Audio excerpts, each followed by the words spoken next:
17वे शतक वेंगुर्ला डच व्यापारासाठी चांगला काळ सुरू होता। वेंगुर्लाचा व्यापार इराण, बटाविया, आजचा इंडोनेशिया, मलाक्का आणि जपानसोबत चालत होता। वेंगुर्लामध्ये तांबा, लवंग, जावित्री, जायफळ, सीसा, झिंक आणि सिंदूर आयात केले जात। निर्यातमध्ये कापसाचे कपडे, प्रिझर्व केलेला मांस, गन पावडर, काळी मिरी, वेलची, मीठ आणि बाजरा असे अनेक वस्तू होते। पण काहीतरी बदलणार होतं। बिजापूर सल्तनत, जे त्यांचे जुने मित्र होते, त्यांचा अस्त सुरू झाला होता आणि एक नवीन साम्राज्य उदयास येत होतं। छत्रपती शिवाजी महाराजांचे हिंदवी स्वराज्य म्हणजेच मराठा साम्राज्य।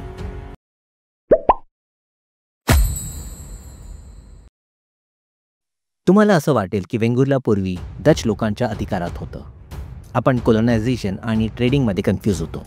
वेंगुर्ला एक फॅक्टरी होती। आज फॅक्टरी म्हणजे एक बिल्डिंग असते, पण त्यावेळेचा अर्थ होता एक स्पेशल इकॉनॉमिक झोन जिथे एक कंपनी ऑपरेट करते, पण ते स्थानिक राजाच्या अधिकारातच होतं। डच लोकांना मराठी छत्रपतींना कर भरावा लागायचा। छत्रपती शिवाजी महाराजांनी नुकताच मराठा राज्याची स्थापना केली होती आणि त्यांना शिवराई म्हणून तयार होणाऱ्या नवा मुद्रेसाठी खूप तांब्याची गरज होती। या तांब्याचा पुरवठा वेंगुर्लामधील डच ईस्ट इंडिया कंपनी करत होती।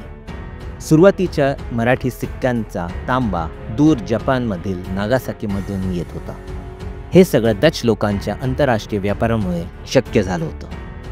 पुढच्या काळात वेंगुर्ला जेव्हा छत्रपती संभाजी महाराजांच्या राज्यात होता, त्यावेळेला मुघल शहजादा मोहम्मद अकबर, ज्यांनी त्याच्या वडील औरंगजेब विरुद्ध अपयशी बंड केला होता, तो दख्खनमध्ये आश्रयाला आला होता। ती एक वेगळीच इंटरेस्टिंग स्टोरी आहे, जेव्हा राजपूत आणि शहजादाने केलेले बगावत औरंगजेबला भारी पडली असते। जेव्हा औरंगजेबाने दख्खनवर आक्रमण केलं, तेव्हा शहजादा अकबरने वेंगुर्लामधील डच फॅक्टरीमध्ये आश्रय घेतला होता आणि तिथून तो इराणला पळाला। डच लोकांनी शहजादाला आश्रय दिले म्हणून त्यांच्या फॅक्टरीवर मुघलांनी हमला केला आणि 1684 मध्ये शहजादा शाह आलमने वेंगुर्ला शहर तबाह केला। मराठा मुघल युद्धामुळे व्यापार खूप प्रभावित झाला आणि 1685 मध्ये डच लोकांनी वेंगुर्लामधील फॅक्टरी सोडून दिली। 1673 पूर्वी वेंगुर्लाचा प्रत्यक्ष प्रशासन बटावियाकडे होतं, जे डच ईस्ट इंडिजची राजधानी होती।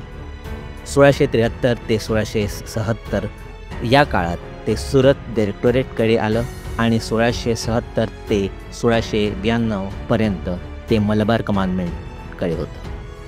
जेव्हा डच लोकांनी वेंगुर्ला सोडला, तेव्हा वेंगुर्ला एक नवीन मराठा शासक सावंत यांच्या अधीन आले। ते सावंतवाडी राज्याचं मुख्य नेव्हल बेस बनलं आणि 1766 पर्यंत त्यांच्या राज्यात राहिलं। त्याच्यानंतर काही वेळ ते सावंत आणि ब्रिटिश ईस्ट इंडिया कंपनी यांच्यात बदलत राहिलं। 1812 मध्ये तिसरे फोर्ट सावंतला वेंगुर्ला त्यांची सगळी वॉरशिपसह ब्रिटिशच्या हवाल्या करायला लागली। या घटनेने इतिहासाचा एक अध्याय संपला आणि नवीन सुरू झाला, ब्रिटिश काळ। पण ते पुढच्या व्हिडिओमध्ये, म्हणून सबस्क्राईब करा, बेल आयकॉनवर क्लिक करा। पुढे भेटू।